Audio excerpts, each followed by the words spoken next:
All right, we're moving obviously through this session at a very rapid pace right now when you consider the number of bills that are being considered by both the House and Senate.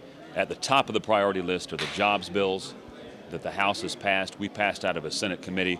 We added to that, offering even more tax relief for those companies that are providing jobs in the state of Georgia and creating economic development. And I'll say that without question, the number one priority coming out of this session is developing jobs, getting the government out of the way, allowing the free markets to create the opportunities that Georgians deserve, and that's what we're focused on.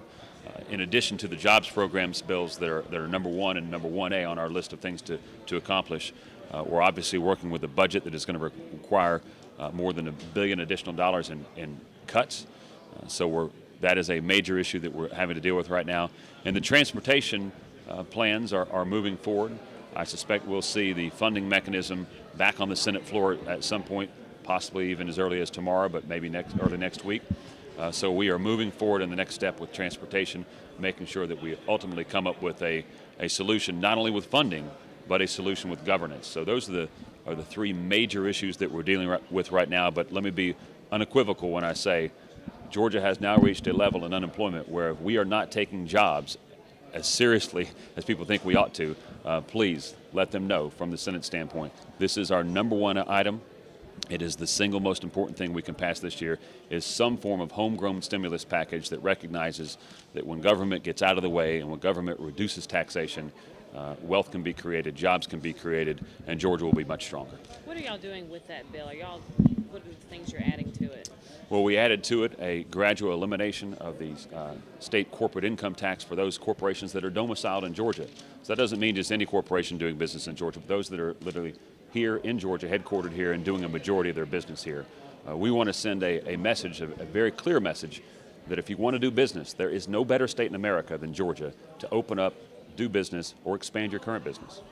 Are any of these proposals, though, going to affect job creation immediately?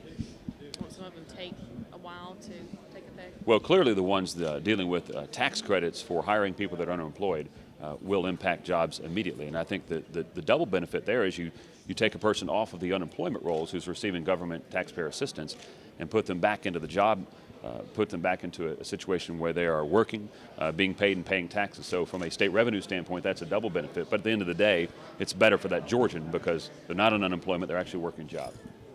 SB 80 just was agreed to here. Tell us about the importance of that bill getting through. Well, you know, we obviously had the scare with food safety earlier this year, and we want to make sure that we don't ever get to that point again. You know, sometimes you don't think of these things that could possibly happen. We dealt with this back this year before the election with the gas shortage, and you know, you never realize the impact of not having an additional source of gasoline. So you do have to be reactionary in certain areas, but this is a very good piece of legislation that says, look, we're going to take care of ourselves here in Georgia. We're going to make sure that our food products are safe. But you know, the market also took care of that situation, and the violator is now gone. And I think that's an even more important message, that when you do something wrong, it's not always the government that has to punish you. A lot of times the market will take care of you. Has the transportation governor's bill hit a brick wall over in the House? I understand there's some 6 amendments that have been added onto it, and do you feel like they're going to drag it out and not get it past the session?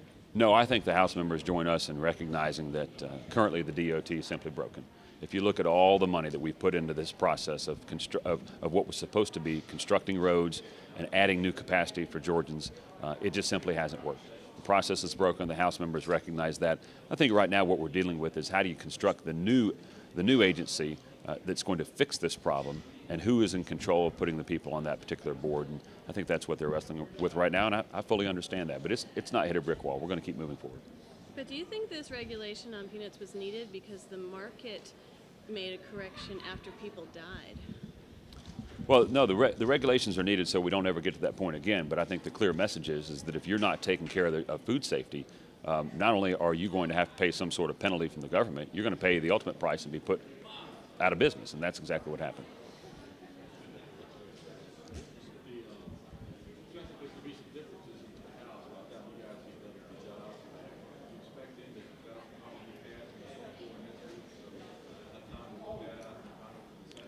We will work that out. There's no question about it. The jobs bills and creating jobs in Georgia is our number one priority.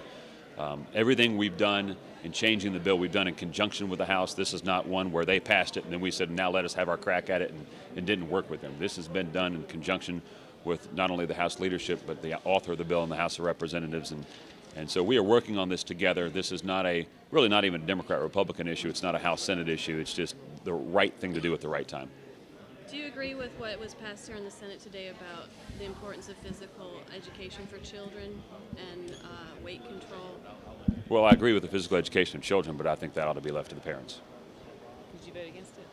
I would have, but I was not here. I'm working on the budget. I apologize. I don't know that mandates are the answer, but I wish that our local school systems would take it upon themselves to make sure that physical education is an important part of every academic day. But that's their decision. And if they're not doing what the people want, there's a remedy for that, and the local voters can take care of that. But at the end of the day, a parent ought to recognize whether their child needs more physical education, needs a better diet, and let that parent make that decision.